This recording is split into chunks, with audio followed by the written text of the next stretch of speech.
Greetings, friends. It's Pat at Dancing Moon Travel here with another episode of Let's Talk Travel. We thank you for being here with us again this evening. We so appreciate our faithful listeners who come week after week to join us with Let's Talk Travel.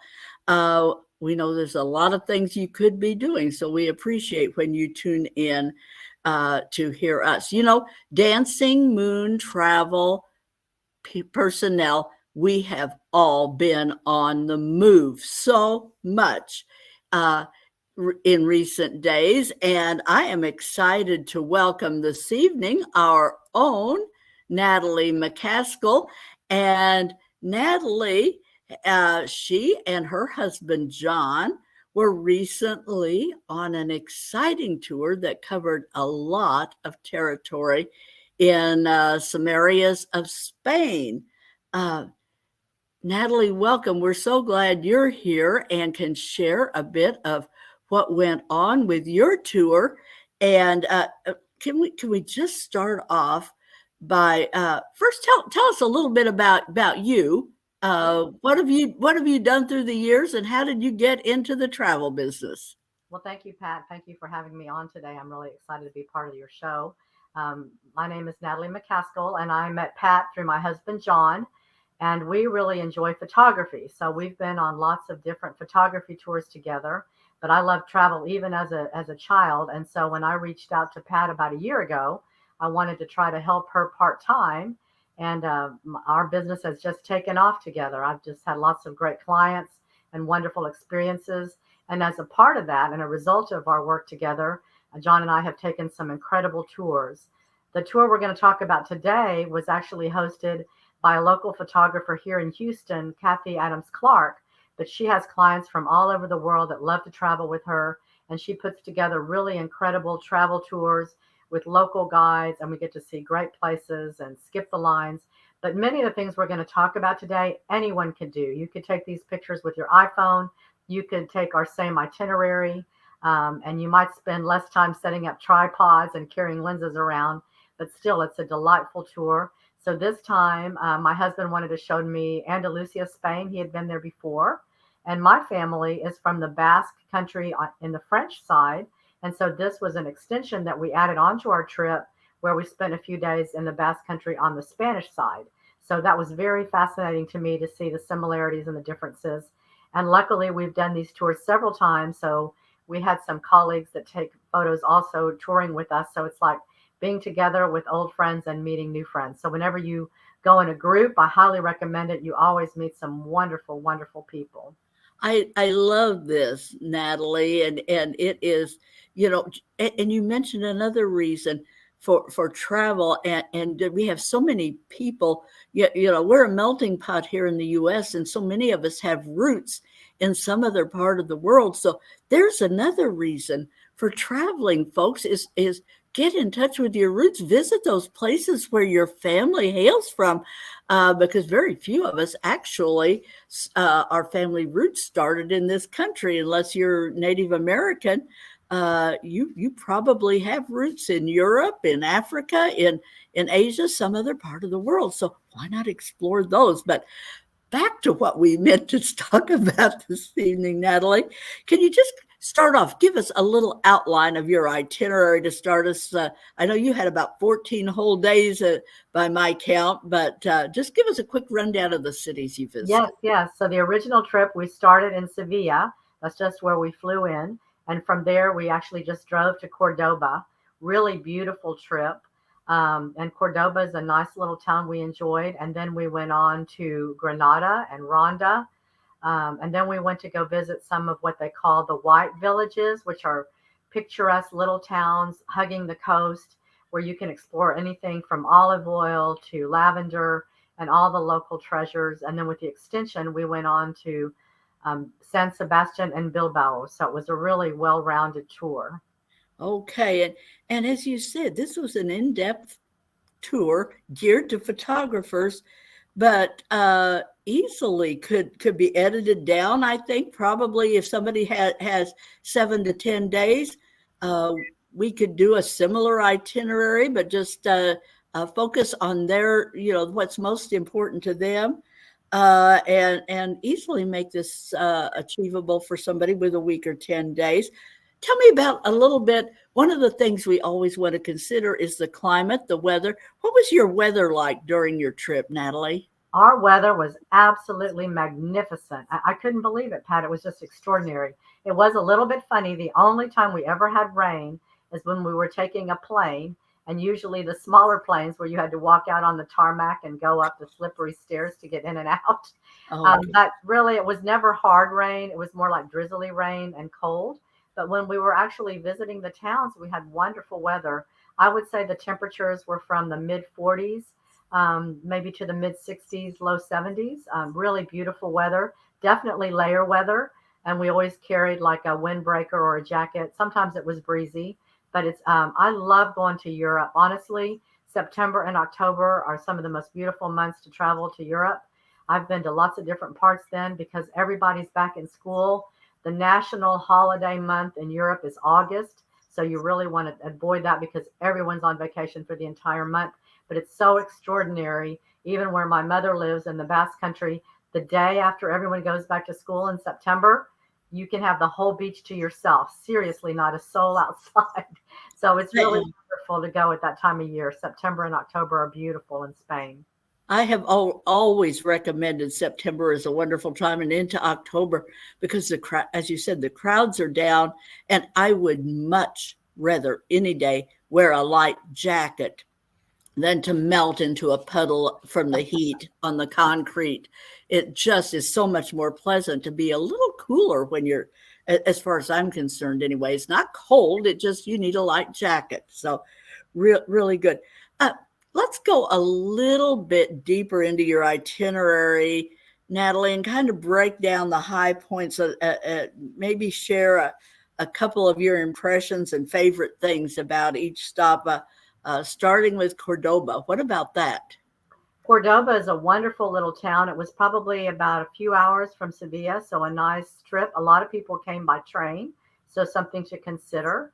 And we really enjoyed it. This is a very, very famous bridge, and we walked to the other end of this bridge where, and we were taking pictures at night. We did a night photography tour. But the interesting thing about this bridge is the way it's built. There's different artisans and musicians all the way down. And as you walk, it's so fascinating because you'll hear one musician, but they position themselves so that as you're walking, their music never interferes with the next musicians. And so it was so incredible. And there were some beautiful tributes along the bridge and all different kinds of things. Really a neat romantic evening stroll to go from one end to the other. I love that. That is so beautiful. And Granada. Granada was great. Granada was a much bigger city than I expected. We really enjoyed our time there. It went by fast. We stayed in a quaint hotel kind of in the center of town, but great walking distance to everything we needed. There are a lot of stairs in Granada and a lot of hills. So we were averaging between 10 and 14,000 steps every day just to get around. Wow. Granada's along the river too, so it's really wonderful to see all kinds of different things. Lots of little crowded sidewalks and all those stairs with plants and all kinds of incredible restaurants and musicians. A lovely town. Really enjoyed Granada. Okay. And here's one. Uh, this said Alhambra, Yeah, but that's the Alhambra. So these are these really big fort slash castles that served um, the royalty and their surrounding support, their military staff. And many of these have walls around them, kind of like a walled fortress, if you will, and they're absolutely beautiful. The Spanish government has done an incredible job of keeping these fairly well maintained, and you have really elaborate tours that where you can go in and see all the different things. And it's very interesting to see the mixture of the heritage because the history of Spain is so fascinating that it's just changed, evolved so much. And so you see several different religions represented in one single sanctuary. And with a tour, you get to skip the lines and you just feel so glorious when you get to cut ahead of everyone, and get to the front of the line with your tour guide. So I really recommend having a tour guide that's going to give you a good tour. They know all the history, and we had some amazing guides working with us. And this is you've mentioned a couple things. I want to circle back first and mention you mentioned in when you were in Granada, you mentioned centrally located accommodations. Yeah. Folks, whether you are traveling at a moderate level or a five-star luxury, this is key to any trip. You want to make sure that your accommodations, your hotel, whatever it is located right in the within easy walking distance of the main sites and dining and other things that you want to see.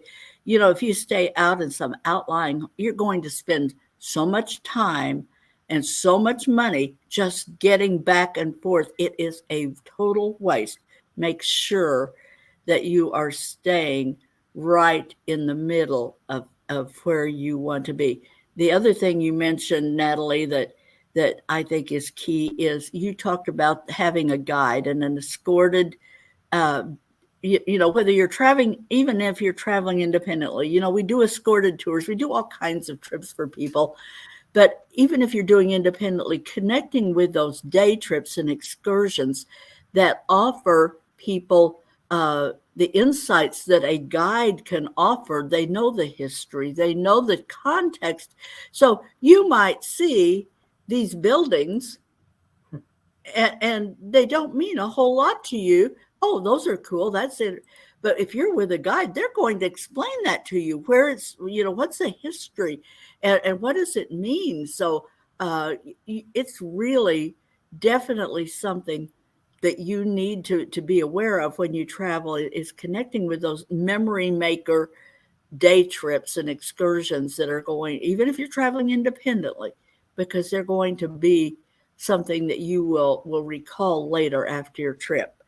Well, enough of my little preach here, but uh, Rhonda, you mentioned here. Rhonda, I fell in love with. That was very interesting from accommodations, just to touch on that. It was a historic building. However, inside it was completely modern. It probably was the most luxurious hotel that we stayed in. And when you talk about accommodations, to your point, we stayed in all different kinds of accommodations, and I'll talk about that in a minute. But this was right in the heart of Rhonda, literally 2 blocks from this bridge, and this picture doesn't do it justice. There's actually an old bridge down below it, and then the new bridge. You can kind of see the very beginning of it in the middle of this picture coming up above it. It's just extraordinary. And we actually took a taxi down to the very, very bottom to be able to take pictures. And of course, my husband hiked halfway up to the bridge to get his. That would be John. Yes, he would. He, He always tells me the view's better at the top, and he is right. But we had he some was lovely amazing. days in Rhonda. Really, really beautiful area. The people are very nice. The hotel was incredible and literally right in the heart of the city. And like our guide told us, be sure and enjoy this hotel, because not all the hotels, they were all clean and nice, but this one was really a huge walk-in shower and all the modern conveniences, but you're in a historic building. It's very interesting how they've done that.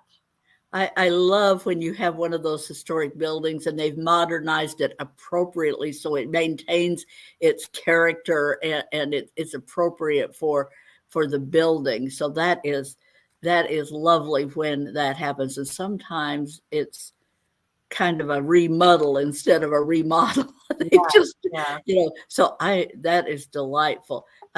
You talked about the white villages. Yes, one of my favorite places that we stopped was Arcos de la Frontera.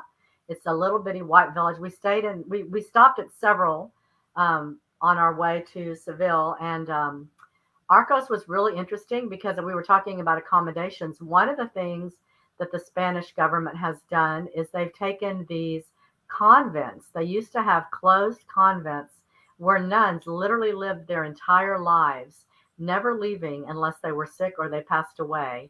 And we stayed in one of these convents that has, of course, been remodeled and refurbished. Absolutely beautiful, right on the coast. In fact, their little balcony on the back, the view was spectacular. And that's where everybody would come to take their sunset pictures. Everybody, like the whole town comes. You literally are across the street from the huge cathedral with the bell tower. I mean, footsteps away from all the highlights of the city. And these are these beautiful white villages with the white stucco and the red tiled roof. They have a lot of those bright blue flower pots. You can kind of see the blue lines, and the bougainvilleas grow just crazy mad. It's almost reminiscent a little bit of the Greek islands. Not quite the Yes. same, but kind of gives you that same feel. And that is one of the things you'll see throughout the Basque Country, whether you're on the French side, which we visited before, or the Spanish side. We also, one of my favorite memories in Arcos, you were talking about local food. We ate in this tiny little restaurant where apparently John ate at the same restaurant 5 years ago, where they set up the table on a terrace outside. It's all local appetizers and local specialties, fresh fish, local wine, local olive oil, local olives. Just really, really charming dinner that we had, very inexpensive, and lovely evening. And I again, love a lot of the tours that we do, sometimes you know exactly which meals are. So actually, once we had paid for our tour, we had very few additional expenses. It was only if we wanted to go and have a glass of wine somewhere in the afternoon, or pick up lunch if we were going to have dinner. But the servings on these tours are just so copious. You really often can get by without purchasing any other food or drink the rest of the day. You have plenty that's included. And I most know of it the was hotels very have breakfast too. I know we had that experience on our recent when we were together in Croatia. The lunch was so substantial that most of us just wanted a light snack, maybe a slice of pizza or something. You just really didn't want a heavy dinner after eating the lunch that was served. So that is frequently too. Then you went to Seville. Seville, loved Seville. Oh my goodness, absolutely beautiful. John and I took some really fun shots off the bridge overlooking Seville. Again, we stayed in a terrific hotel, literally blocks away from this major bridge. Wow. So we could walk to the old town and the new, what they call the new town, just across the bridge. Very user friendly. We could also walk to what they call the Papillon, or a beautiful, very modern setup that's all made out of wood. Fascinating, but it was a great location. And I was really curious about most of these hotels. I did want to add, almost all of them in Europe we found include your breakfast. Mm-hmm. So they're very nice, very fancy breakfast items that they have available. You can even have champagne or mimosas as you wish. But there was a restaurant just outside our hotel, and the first evening we got there kind of late, and so we just wanted a bite to eat, and it was so delicious. We ended up going back there for 2 meals because it was just incredible, very reasonable. The best fresh tuna, fresh tomatoes, olive oil. You just absolutely incredible. If you're a foodie, the food in Spain is just tremendous. And there's a lot of local variances. And so I encourage you to try different things. But we really, really enjoyed Seville also. Fabulous. And I love that. I love this. Yes, there's huge palace, and they have all the different regions that are orchestrated with all their history. And so each region was able to come in and do like a bench and a mural, honoring their region. And it's just a spectacular. This picture does not do justice to the colors. Those blues are just vibrant electric blues, and the golds are so yellow. And all of this is on the water. It's just an incredible building. It's so humongous, you can't even really take it in. And this looks to be kind of tile work. It's Yes, it so is. It's intricate. ceramics, very, very detailed ceramics. Wow, amazing. You went on and you went to Bilbao. Bilbao and San Sebastian was the extension. Really, really beautiful. Bilbao is, of course, very famous for the Guggenheim. I had always wanted to go there, and we were so fortunate. We were there during its 25th anniversary. So super special. And for those of you that aren't familiar, look up something called the Puppy. It's a topiary that's been built just outside the museum. This huge puppy dog, and it's covered in flowers and very interesting. So I've many seen people come to pictures. that. Yeah. So look it up. So, Bilbao was very fun. It was very special for me because my great grandfather actually was an architect that built the theater there that is still standing. It's used for film now instead of theater, but we got to visit the theater, and we got to take pictures of all the great architecture. And we actually ate at a little restaurant directly across the street where patrons used to come historically and have dinner before the show. And they even had a painting with everybody dressed up in and this was built in 1901. So really a piece of history. And so it was a really charming city for me to get to see. And then you ended up here in San Sebastian. Sebastian, also very beautiful, reminiscent of a lot of the coastline in the Basque Country in France, where my family is from, and yet so very uniquely different. The side that we are on, there's some very interesting metallic structures, some art, and I can't recall the artist's name, that has been built. These big, huge metal structures that are interwoven, hanging off the mountain.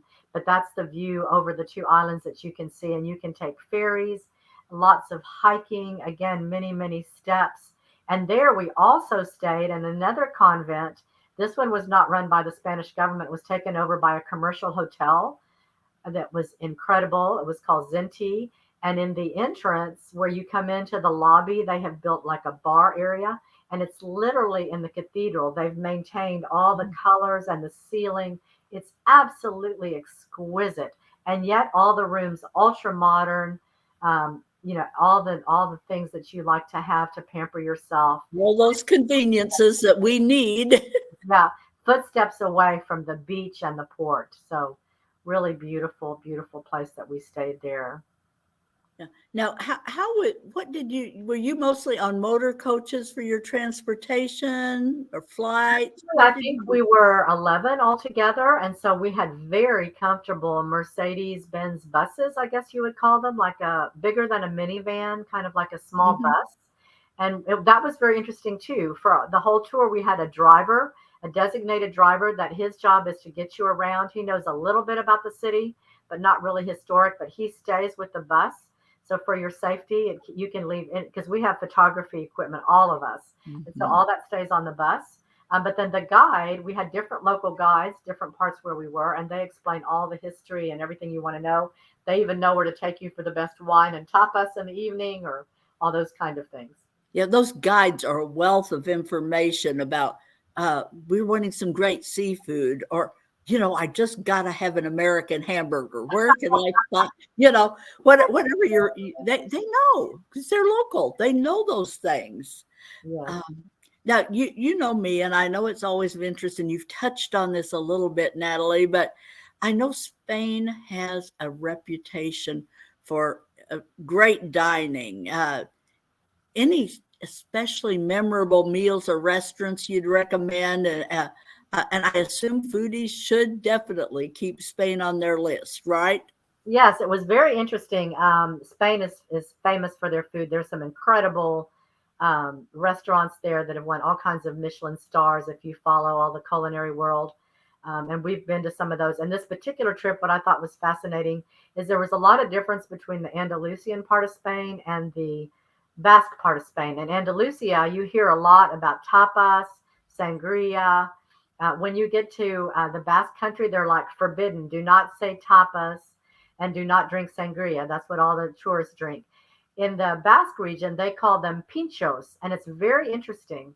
So you go into these little bars and you pick the wine that you want to drink, and they rarely sit. In fact, we tried to find places to sit with all our camera gear, but really you just stand at the bar, and they have rows and rows of these beautiful little appetizers, bite size, everything you can imagine, from a croque monsieur to fresh octopus to shrimp to salmon to pork to, I mean, chicken, anything. And then what you do, they're called pinchos, and they're little, and you pick what you want. It's kind of an honor system, and you pick out half a dozen you want to try with your glass of wine. And then you don't stay there for dinner. The whole thing is to go from bar to bar to bar, trying, and then each one, we had a guide with us. So it's like this bar is famous for this appetizer. This is their creation, and so on and so on. And as I mentioned, in Sevilla, we had a beautiful meal. Several of the places, we had probably one of the best meals of my life in Ronda.